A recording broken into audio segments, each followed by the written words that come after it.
Fracturas por caídas con codo en extensión y muñeca en extensión, o sea, caerse en el fondo así. Claramente se caen así. Acá depende mucho del grupo etario del paciente, claramente de los factores de riesgo que tenga. Encontramos las fracturas mencionadas acá. Fractura de escafoides, la primera a mencionar, que ocurre en pacientes jóvenes. ¿Ya? La caída muchas veces es a nivel, pero además de eso con alguna fuerza extra. En el fondo no es de tan baja energía. El problema del escafoides es que el escafoides es un hueso con irrigación distal, por lo tanto es importante saberse esta fractura. ¿Ya? Recuerden, el mecanismo es esa lesión, o mecanismo de lesión es caerse de esa manera. Serían pacientes jóvenes. Y recuerden que el escafoides es un hueso con irrigación distal. ¿Ya? ¿Qué otros huesos tienen irrigación distal aparte del escafoides? Vamos a escribir acá arriba. Escafoides sería uno. Otro de ellos sería el astrágalo. Y otro correspondería a, claramente, el que se piensa primero, que es la cabeza femoral, en el fondo, o cuello femoral.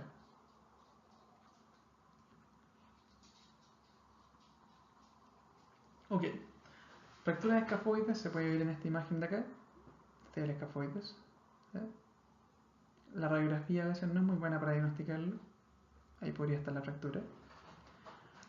El estudio radiológico, por si acaso, se realiza con una radiografía de carpo anteroposterior, ¿ya? Oblicua, y moviendo la mano como saludando en ulnarización y en radialización. El examen de elección para estudiar esta fractura debería ser, ojalá, el TAC o la resonancia. Y el tratamiento de una fractura de escafoides debería ser, ojalá, quirúrgico, principalmente por las consecuencias que puede traer. Y esto evoca el conocimiento que vimos en la primera parte de la clase, cuando hablamos de artrosis. Tener una fractura de escafoides significa tener una posible necrosis vascular después y una imperfección de la muñeca, por lo tanto, una artrosis precoz. Fracturas de muñeca. Las fracturas de muñeca en general pueden ser de dos tipos. Fractura de Coles aparece en pacientes que muchas veces son posmenopáusicas y tienen una osteoporosis asociada.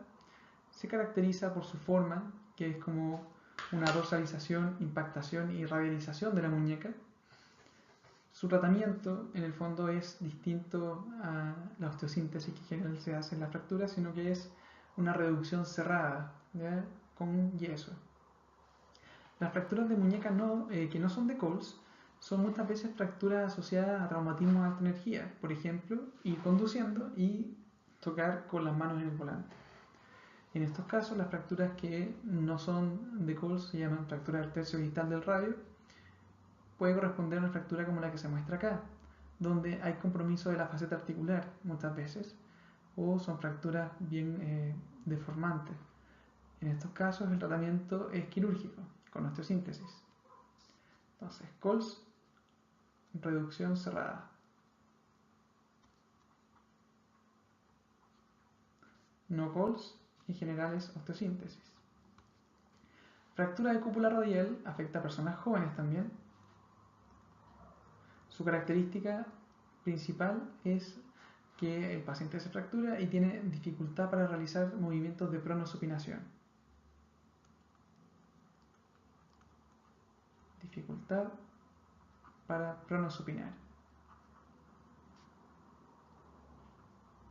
El diagnóstico claramente es con una radiografía y el tratamiento en general depende mucho de la gravedad. Puede ser un tratamiento ortopédico hasta un tratamiento quirúrgico, que no es simplemente osteosíntesis, sino que puede llegar también a el uso de prótesis de cúpula radial. Finalmente, la fractura supracondílea de húmero. La fractura supracondílea de húmero es la que se ve abajo. ¿Ya? En esta imagen de acá ven que es bien desplazada en realidad, como una urgencia traumatológica en pediatría. ¿Ya? Eso es importante, es una fractura de niños. ¿Ya? Niños. Además de esto, recuerden que tiene complicaciones y que por lo mismo requiere un tratamiento precoz y adecuado. Recuerden que se complica, complicada, con síndrome compartimental. O sea, va a aumentar mucho la presión de un compartimento muscular, provocando finalmente la isquemia de Volkmann, si es que esto es permanente. Fracturas de cadera. La causa de fracturas de cadera es principalmente una caída a nivel. ¿Ya? También puede estar asociado a una necrosis vascular producto de consumo crónico de corticoides o de tener otra enfermedad, el alcoholismo también. La clínica, para diferenciar de una luxación de cadera anterior, es principalmente la posición. ¿Ya? ¿Cómo es la posición de una fractura de cadera? La posición de la fractura clásicamente se llama posición impúdica. ¿Qué es esto? Es acortamiento y rotación externa. Por otro lado, en la luxación tendríamos una posición púdica, lo cual es acortamiento, pero con una rotación interna. ¿Ya? Es como si su rodilla mirara hacia adentro y la fractura hacia afuera. La forma de clasificación de las fracturas de cadera se hace en base al lugar donde está fracturada. Y esto puede ser una fractura de cuello femoral, intertrocantérica,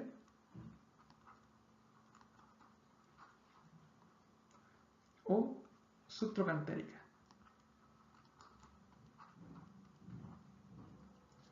El estudio de una fractura de cadera se hace con el estudio radiológico que hablamos en el fondo en la parte de examen a pedir acá, o radiología más adecuada, que se debe realizar con una radiografía de pelvis anteroposterior más una radiografía de cadera comprometida anteroposterior y axial de cadera. ¿Ya?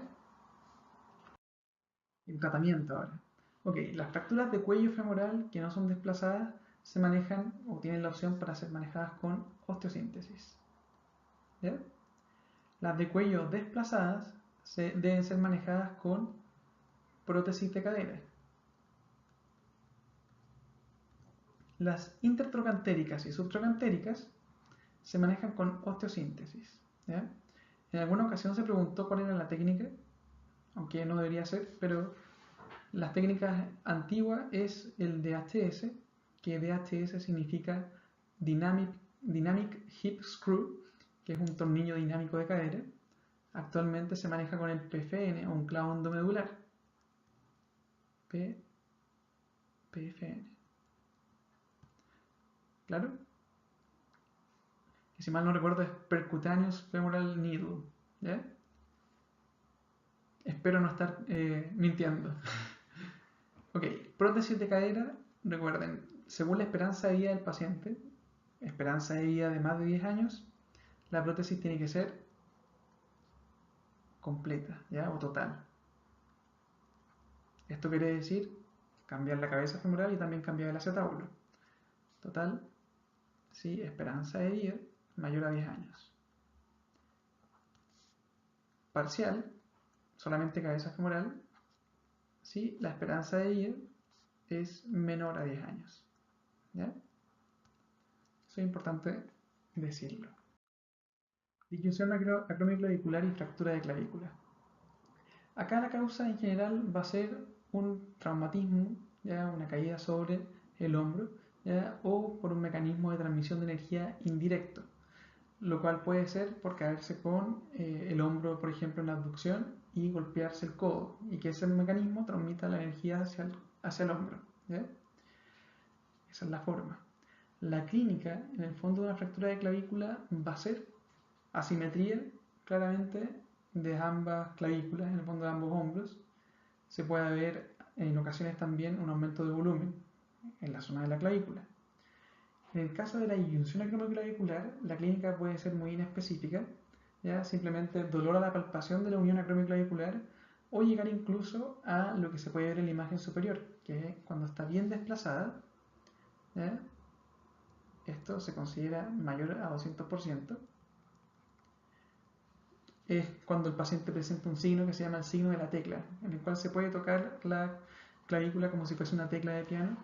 Y siempre digo en la clase que no sé cuál es la nota que tiene ese piano, pero debe tener alguna nota como do, ¿ya? O re, o dolor, ¿ya? El estudio de esto se realiza con una radiografía anteroposterior de tórax, como mencionamos en el estudio radiológico, y el tratamiento en el fondo va a depender mucho de qué es lo que presente. Primero, si presento una fractura de clavícula, como la que se ve en esta imagen de abajo, donde una fractura segmentaria, tengo dos lesiones, el tratamiento debería ser quirúrgico, ¿ya? Esto es tratamiento quirúrgico. Ahora, si es que la lesión es pequeña, no compromete vasos, se maneja de forma médica con un cabestrillo bloqueado. Todo va a depender ahí del mecanismo de lesión o del tipo de lesión. Recuerden esto: compromiso articular, quirúrgico; segmentarias, quirúrgico; un compromiso neurovascular, quirúrgico también. Manejo del resto, las que no son quirúrgicas, con un cabestrillo, recuerden, bloqueado. Disyunción acromioclavicular, el manejo tiende a ser cabestrillo bloqueado, pero si está desplazada, quiere decir que el acromion, ¿ya? Que es esto de acá, abajo existe un proceso que se llama coracoides. Este va a estar sujetando a la clavícula con dos ligamentos, ¿ya? Y si se desplazan más de 200%, quiere decir que esos ligamentos murieron, y por lo tanto el tratamiento acá debería ser quirúrgico. Luxación de hombro. Causas de luxación de hombro en general pueden ser recurrentes o traumáticas, claramente por haberse golpeado, recurrentes en pacientes hiperlaxos o con patología del tejido conectivo. Y los tipos también van a ser anterior y posterior. ¿Claro? Entonces, causas en general son traumas, ¿ya? Hiperlaxitud asociada también, tipos anterior, que es la más frecuente, y posterior. La clínica de una luxación anterior de hombro se manifiesta principalmente con lo que pueden ver en la imagen. Hay un signo de la charretera, que es que ustedes palpan esto hacia abajo, como si fuese ¿cómo se llaman? Estos típicos vestones, ¿ya? O chaquetas con hombreras. Se parte hacia abajo, hacia la charretera. Se puede palpar la cabeza, el fondo o el húmero más abajo, y además podemos tener compromiso del nervio axilar, ¿ya? Eso es uno. En la posterior, la clínica va a ser dolor, pero sin nada más. Dolor e impotencia funcional, sin ninguna otra alteración como visible. Anterior, entonces, clínica clásica. Posterior, simplemente dolor e impotencia funcional.